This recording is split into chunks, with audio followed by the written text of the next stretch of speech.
Well, good morning, everyone. Welcome to the second installment of the League webinars concerning finance issues. We're going to allow a little bit of time for everyone to join before we get started, but thank you for joining us this morning.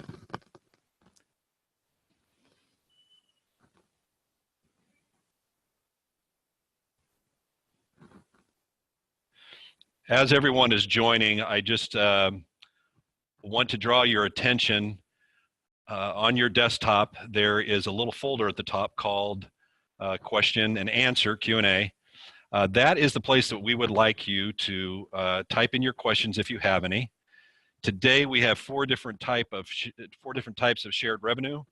And so what I plan to do is to go through each and then at the end to stop and answer your questions. So again, if you'll use that format, then we will get your questions answered after each section. And there's four different sections that we're going to go through today. Also, I wanted to let you know that we have people here in the audience today, and they may ask a question. And so if they do, I will repeat the question and try to answer it as best as I can. All right, well, let's go ahead and get started. Arizona is unique among the states here because we have a very robust and very diverse shared revenue system. It's very generous compared to other states. And so today we're going to be talking about the four forms of shared revenue. We're going to talk about the Highway User Revenue Fund, which is the gas tax that you pay at the pump. We're going to talk about the vehicle license tax, which is the car registration that you pay, usually every 2 years. We're going to talk about this, the urban revenue sharing, that is the state shared income tax, and then the state shared sales tax. All right, so I thought what I would do today is start with the most difficult to understand, and that's the Highway User Revenue Fund. So let's go ahead and see if we can get this to forward. There we go. Okay. Highway User Revenue Fund. We're going to, in each of the shared revenues, we're going to talk about what makes up the revenue stream. We're going to talk specifically in this one about the weird distribution formula, the restrictions on the spending of HERF, and we're going to talk about how this relates to this year's state budget. Okay. Now, what revenues make up? Now, I have included, as you can see on this this slide, the very complicated picture that is the Highway User Revenue Fund system, and you can see that there's gas tax, there's something called used fuel tax, there's registration fees, there's all kinds of vehicle license tax, there's all kinds of different monies, portions of which get dumped into the Highway User Revenue Fund. And then there's some things that are taken out before it hits the distribution streams that goes to counties, the State Highway Fund, and the cities and towns. So again, this is mostly comes from the 18 cents that you pay per gallon on your gasoline, but also is made up of a number of different things. All right, we're going to go to the next slide. And you can see that that list of all kinds of different things. Used fuel tax, off-road vehicles, motor carrier taxes, that's semi-trucks. The special plates, Arizona seems to be getting every year more and more special plates. So the money that comes from those goes into it. A portion of the vehicle license tax and other items. Okay, the weird distribution formula. This got adopted into state law in 1956. Counties get 19% of the money. Cities and towns get 27.5%, and 50% Now this is where it gets weird. Once we get 27.5% of the HERF formula, and then within that money that we receive, the amount is split into two different pots. One pot gets distributed based on population, just like urban revenue sharing. Okay, so let's just for round numbers, let's say it's $300 million that cities and towns receive. 150 million are split amongst the cities and towns just based on their incorporated population total as compared to the total state incorporation population total. Okay, it's just a straight percentage. The other half is based on gasoline sales in your county. So we take that 150 million, and let's say that Pima County sells 10% of the gasoline in the state.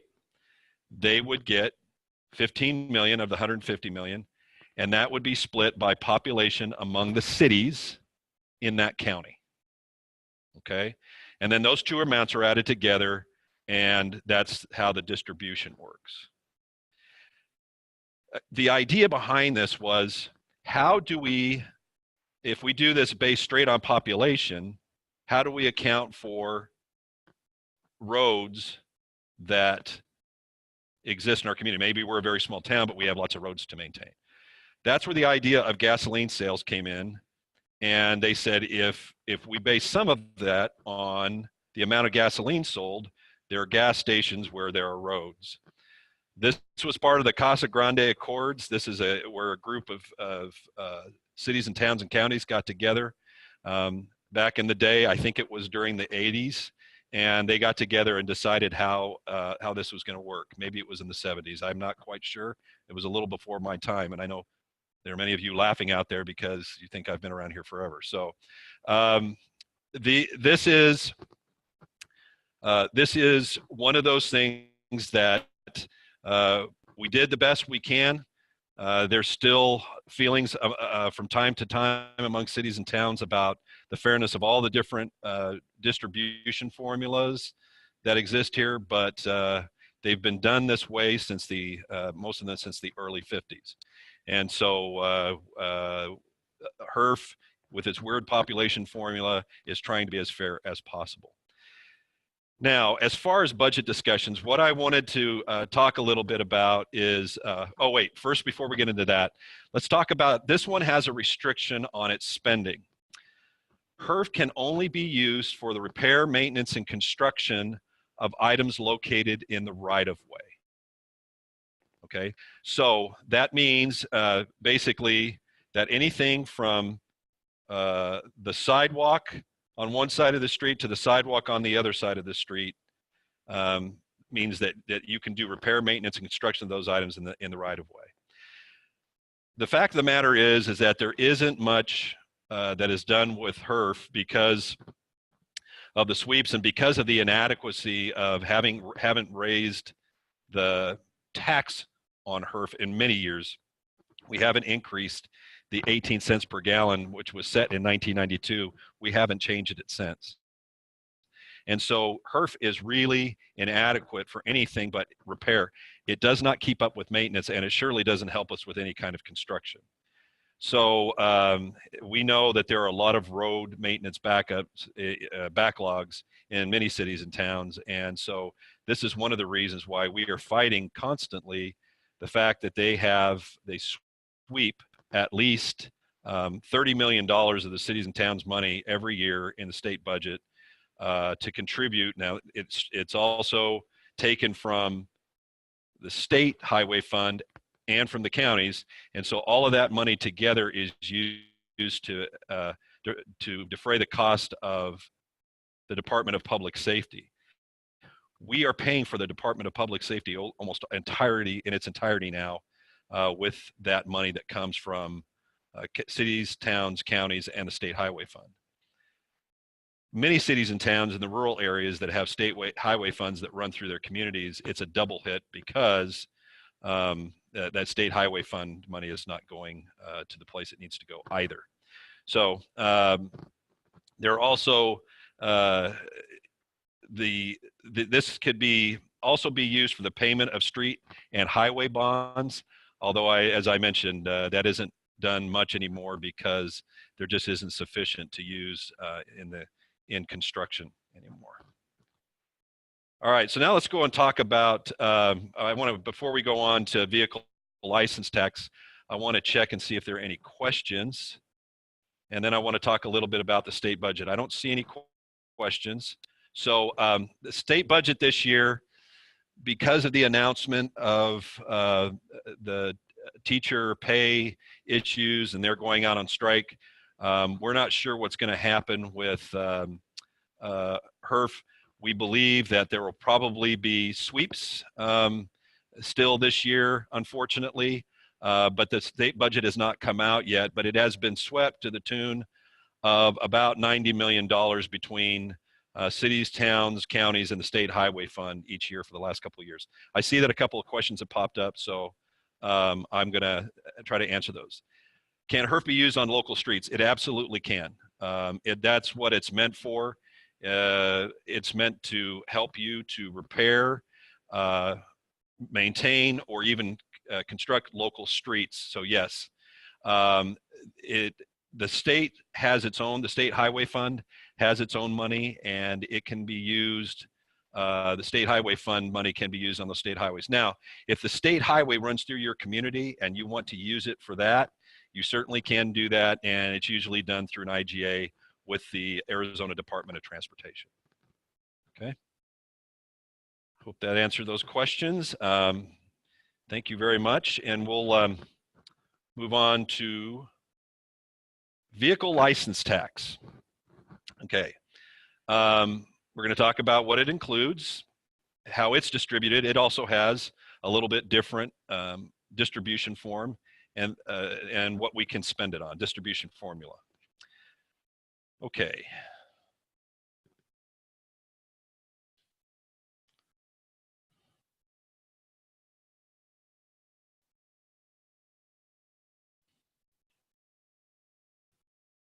Okay, the computer was just catching up with me a little bit. Okay.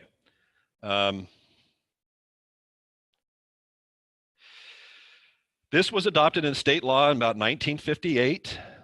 The city and town share of the vehicle license tax is taken off the top before the rest is put into the Highway User Revenue Fund.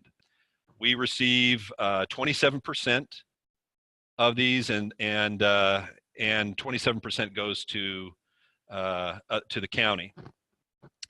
And this share is divided by total incorporated population in the county. But again, this is kind of a half and half formula too. This is based on how many vehicles are registered in your county. So again, half is distributed on total incorporated population.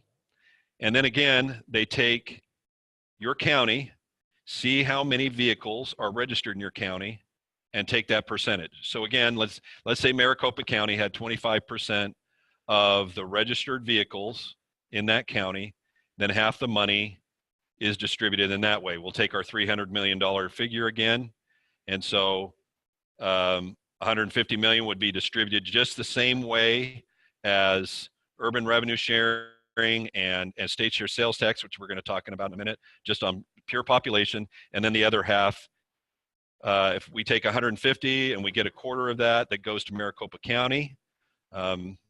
Now my math is going to leave me. Let's make it easier on me and go back and say 20%, and then that would be 30 million. That $30 million is distributed to cities and towns in Maricopa County on the population that they bear in that county alone. So that's a pretty straightforward idea. Again, the idea is, how in the vehicle license tax, how many vehicles are actually sold, because they're normally registered in the same county in which they're purchased. Now, that's not always true, but that seemed, again, a fair way to approach it. So this is what, this is, again, the use was to try to achieve fairness, and that is always in the eye of the beholder. So what can it be used for? There's nothing, no restrictions on this money. Can be used for any general government purpose, which means that it can be used to pay for police, fire, anything that is in the general fund budget. It does not have to be separated. One of the things that I want to go back and touch on with the Highway User Revenue Fund is because it is so restricted, cities and towns have to account for it separately. And so it will have its own fund. The VLT can be mixed together with other revenues in the general fund because it has no restrictions. Okay, and those general fund purpose monies give us a lot of flexibilities. The Highway User Revenue Fund, it's interesting to me, the state legislature was worried that we were going to spend the money on what it was supposed to be used for, which is roads, but they're the ones that are sweeping it for other purposes. So that's why it was put in there. That's why the restriction was put in the Highway User Revenue Fund, but there isn't any on a vehicle license tax. So let's take a moment there and see if there's any other questions that I might be able to answer. Okay, I don't see any, so we will move forward. Okay, the next state shared revenue that I want to talk about, wait for the computer to catch up with me here a little bit.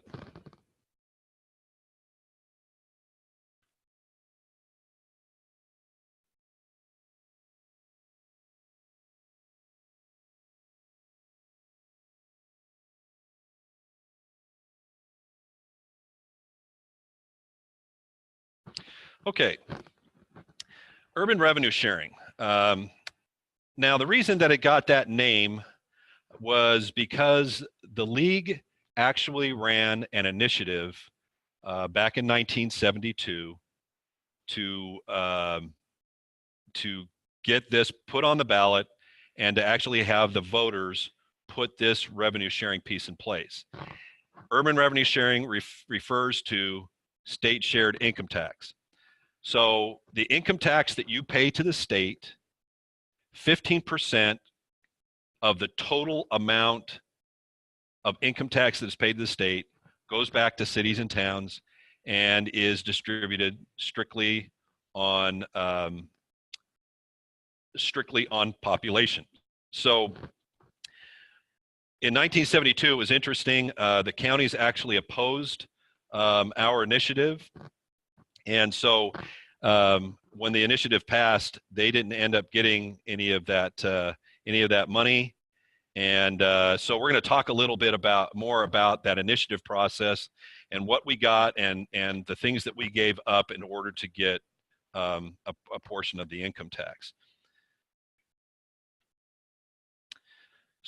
So one of the reasons why we thought it was so important to get state shared income tax in place was to create, when I went through my master's program, my master's of public administration, we always talked about the three-legged or the four-legged stool. It was very important to have diversity in the taxes that were going to a local government, so that if there was any disruption in the economy that caused one to falter, that the others might be able to keep it solid. So you can see that sales tax, property, and income tax are very, very important. And so we believe that keeping a balance between those three also is important. So that's why the league, as I said, in 1972, decided that they wanted to have the citizens accept that cities and towns needed to have that revenue form as well. So it was contemplated that maybe cities and towns should just charge their own income tax, especially the larger ones, because that had been done in some larger cities back east, et cetera. But obviously, that would be a nightmare for people filing their income tax. So the idea that there would be a shared income tax was born. So, so the shared revenue was the equitable solution. We ran an initiative in 1972. The league was very instrumental in that.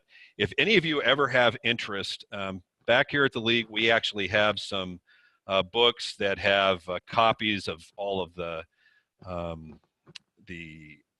newspaper articles, the opinions that were run in the newspaper, language of the ballot, the kind of the results, and an explanation of what we got with the initiative and what we gave up. So let's talk a little bit about that. So in establishing this revenue sharing fund, as I said, we get 15% of that, of the proceeds, and that comes straight off the top before any of it is appropriated in the state budget. But we gave up some things called luxury taxes. So we can't have any luxury taxes on alcohol, cigarettes, or gasoline. And now we are able to place a sales tax on alcohol and cigarettes and obviously gasoline, and there's a gasoline tax that goes along with it, but we can't do luxury taxes. We can't do things that just say these are a luxury to have, and so we're gonna put something on top of that. A lot of times with things like gasoline, it's because of scarcity. This is a scarce resource, so we're going to put an extra amount on top. That's why it's a luxury. With alcohol and cigarettes, the idea is that they're bad for your health, and so we put an extra amount on those. So we weren't able to have those kinds of taxes at the city level. I still believe that was a very good decision for us to make, and this has been a system that has worked for us. Urban revenue sharing is by far the biggest amount of money as far as shared revenues goes. It's the highest it has been every year. It is well over $600 million to cities and towns every year. As I mentioned, the counties fought the initiative, and so they did not receive a share. Now, this is, again, a straightforward approach to as far as it's distributed. It's distributed on total incorporated population of the state and your percentage of that total as a city or town. Now, since I last used this slide, this has changed a little bit. But at the time, it used to be that we would use just the census number, and that would be what was so in the decennial census. So I started at the league in 1993. So at that time, in 1993 and 1994, we used the decennial census number from 1990. Now, in 1995, cities and towns had the opportunity to update their number in a variety of ways. And so there was, in 1995, you got a chance to use the population figure that's developed each year by the state. At the time, it was at the Department of Commerce, or you could use the census survey figure, or you could pay for a mid-decade census. That was done in 1995 and also in 2005. But in 2015, we made the decision that it would be better if we could find a way that each year we would be able to have a new population figure, for two reasons. For those cities and towns that are growing, they wouldn't have to wait 5 years to have that money that's attached to their growth come in. And if you can imagine smaller cities and towns, what would happen is in that those 5 years between when they got the decennial census and when there was an increase, it was very steady. It was the same number. They knew exactly how much they were going to get, but in that 5th year, there was a huge drop off, and they never knew how much it was going to be, and it was very disruptive to their budgets. So we made a decision that what we were going to do is provide an estimate that would change each year. And so it would slowly reflect the growth. And so the disruption to the budgets of smaller growing, or more slowly growing communities, or communities that weren't growing at all, and those that are growing quickly, it was equally as fair. And so there wasn't as much disruption to either. And so we now use the census estimate. So we use, in the year that the decennial census comes out, we use that number. But in all preceding years until the next decennial census, we use the census estimate. Okay. I'm going to go ahead and move to the next. And what can it be spent on? Same thing, any general government purpose. So just like what you saw with the vehicle license tax. I see we have a question, so let me open that up. I'm assuming I was asked, why is it for 2 years prior? And I think what you mean is, with the urban revenue sharing, is the amount that we receive is always from the 2 previous years. That is an excellent question, and let me explain why that is. With the income tax, there is a significant amount of, there are a significant number of ways in which you can protest the amount of state income tax that comes in. There are also lawsuits and other things related to that are quite frequent.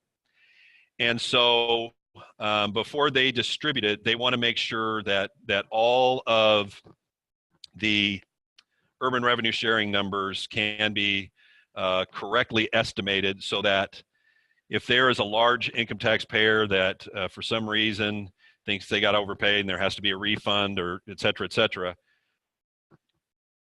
the number that they give us will be more correct. Consequently, as I had mentioned, if none of you have had the opportunity, I would suggest going onto the league's website, and on the front page, if you scroll down a little bit, there's something called the State Shared Revenue Report. And so if you take a look at that and read that, you'll see that I say in there that the urban revenue sharing is the most easy, it's the most reliable number. It's the one that changes the least, and it's the most accurate because it's from 2 years ago, and they can give us an exact number. You'll notice that when it comes to the vehicle license tax, highway user revenue fund, and the state shared sales tax, it's much more of an estimate.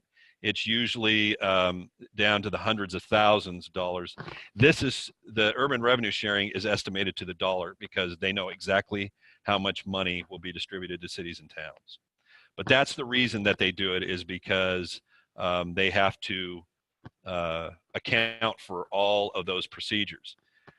The other problem that it presents us sometimes is that, let's say that 2 years ago was a very good year for the economy, and then 2 years hence, it's a bad year for the state, and it's a good year for the cities, and they see that all that urban revenue sharing sitting there.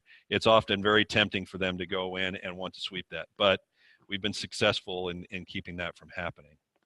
That's an excellent question. Thank you.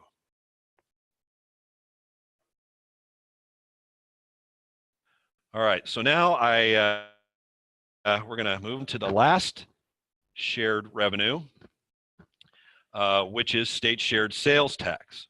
We're going to talk about what it includes, how it is distributed, and what we can spend it on. Okay. The distribution formula is not difficult to understand, but understanding what is actually placed in the base is a little bit different. So cities and towns receive 25% of a base created from the 5.6% of state sales tax. So, for example,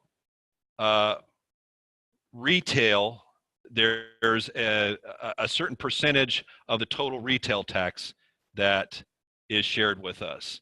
And each of the 15 categories of tax that we have, a certain percentages shared and higher and lower. How that was decided a long time ago, I don't know. And I can't find anyone that can answer those questions for me. And so I just wanted to make you aware that not as opposed to the state income tax, where we receive 15% of everything, we receive 25% of just a base that there's certain amounts that are contributed to that base. It's difficult to enumerate what is not included in the base and to talk about that, and also the percentages. So what's important to remember is that that's still, in anybody's estimation, receiving 25% of the state income tax on top of the fact that we get to charge our own sales tax is very generous, and it's a blessing for the cities and towns to have it. It is like all of the other shared revenues, it's distributed monthly by DOR. Okay. All right. Moving on to the next slide. Okay. Now, again, each city and town receives its share based on a percentage of the total incorporated population. And I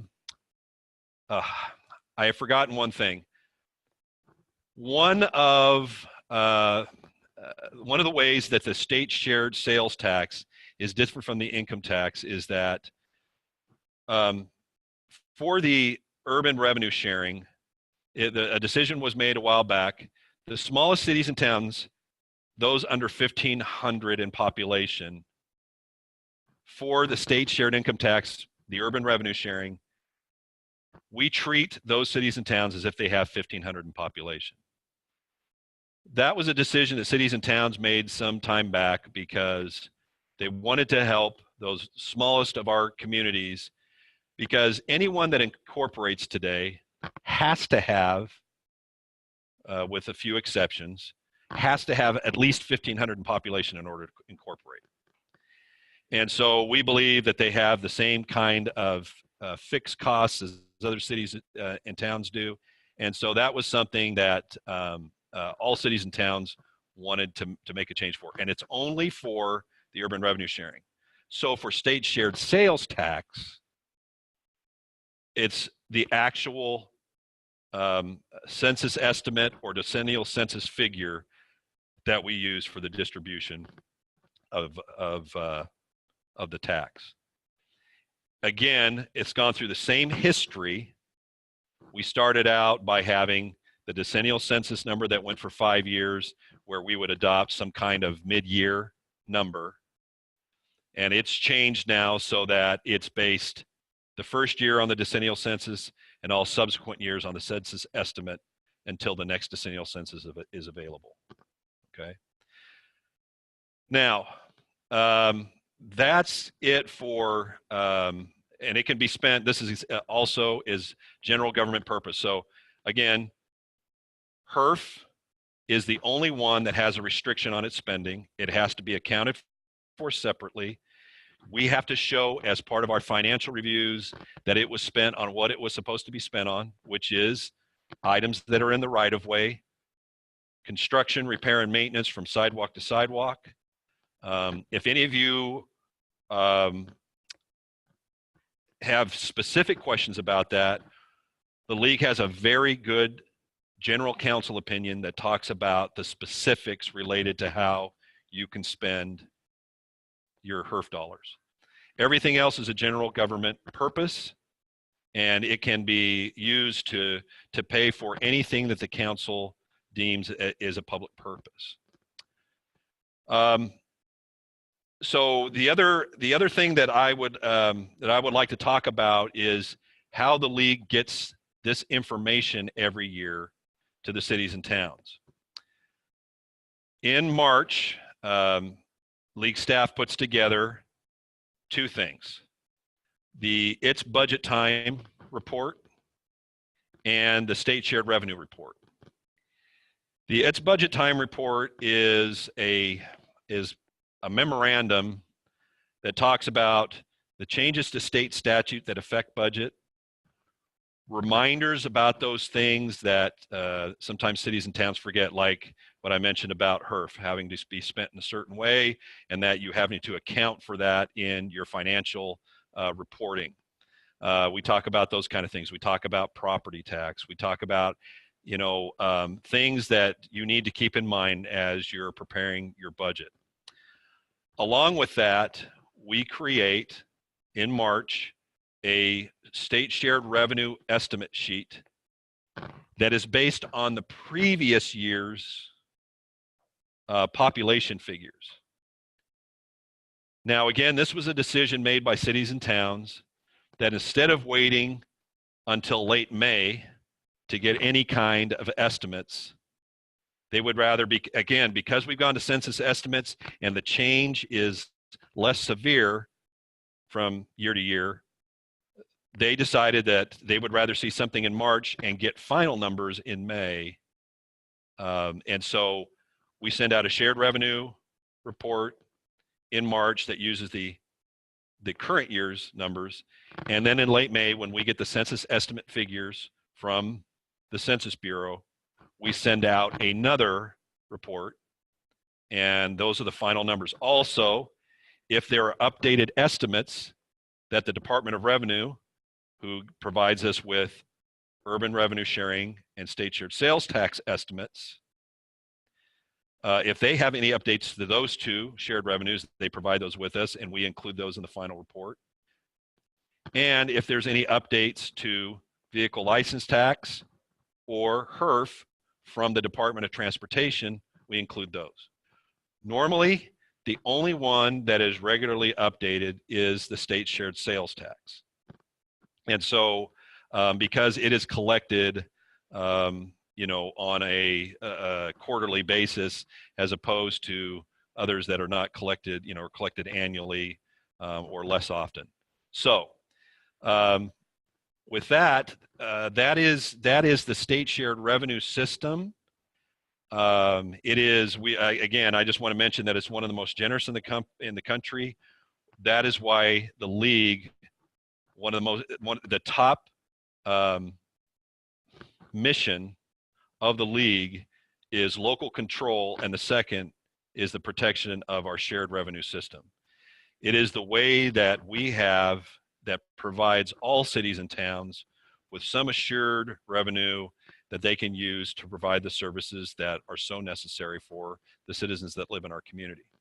And it's interesting to note that the shared revenue system that was passed in 1972 passed with a great percentage. I believe it was in the 70s. And so the vast majority of citizens thought it was the right thing to do to provide that money to cities and towns. So with that, that is all I have to share today. I am happy to answer any questions. I'll just wait here a few minutes if you have any. Again, it doesn't have to be specifically on shared revenue, but it can be on anything related to that. Also, if you have any other questions on information that the league provides related to this, I'm happy to answer those questions as well. There is a question from the audience. Okay. All right. No, there isn't. Okay. All right. Well, here's one that came up. Hold on just a moment. What is the reasoning behind giving corporations tax breaks? Okay. That is a good question. Not really one that now when I went to my MPA program, one of the things that we were taught is the idea that there's the three-legged stool, but also something called broad base and low rates. We believe that every time we do give a corporation or a taxpayer of some kind a break, it doesn't take away any of the burden that we have to provide services, and it places the tax burden on fewer people.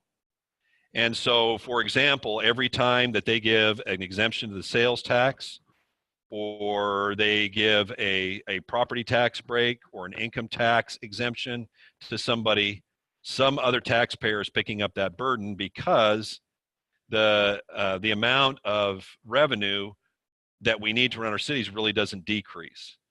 So we believe that we should keep, if we keep as many things taxable as we can and don't diminish the tax base, then we can keep the rates as low as possible. But every time you will hear many discussions at the state legislature about this very thing. There are legislators that say each year we could have more than enough to pay all of our state agencies exactly what they need, um, and also to pay our teachers exactly what they deserve if we'd simply go back and review those tax breaks that we have given over time. Unfortunately, that there are others that have the philosophy that um, corporations and businesses are the lifeblood of our communities. And so in order to get them there, and in order to have economic growth, sometimes you have to offer. And if you offer these tax breaks, you will attract business and they will locate and you will have more than enough revenue. Well, there's only one problem with that. At some point, you go too far and you've offered so many breaks that those businesses come into town and you don't have the infrastructure and the other services to offer them because you don't have the necessary revenue. So obviously there's a fine line in there that you need to achieve, and that's what we spend a lot of time talking about over at the legislature. It's a good question. Thank you. Are there any others that I might answer?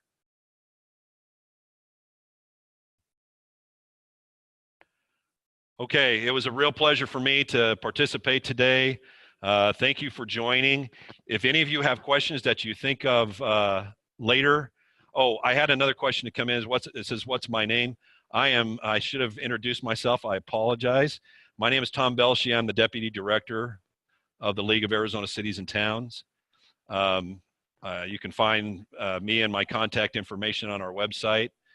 Please feel free to call me anytime. Appreciate very much the opportunity that we have as staff to work with cities and towns to provide some value to you. I am what can be termed, I guess, as a true believer of what we do in local government. And so I enjoy this job very much and look forward to answering any of your other questions that you might have if you have them. Again, thank you for joining us on this webinar. And we will see you in 2 weeks when I believe we will be talking about property tax. So thanks very much, and we'll talk to you again soon.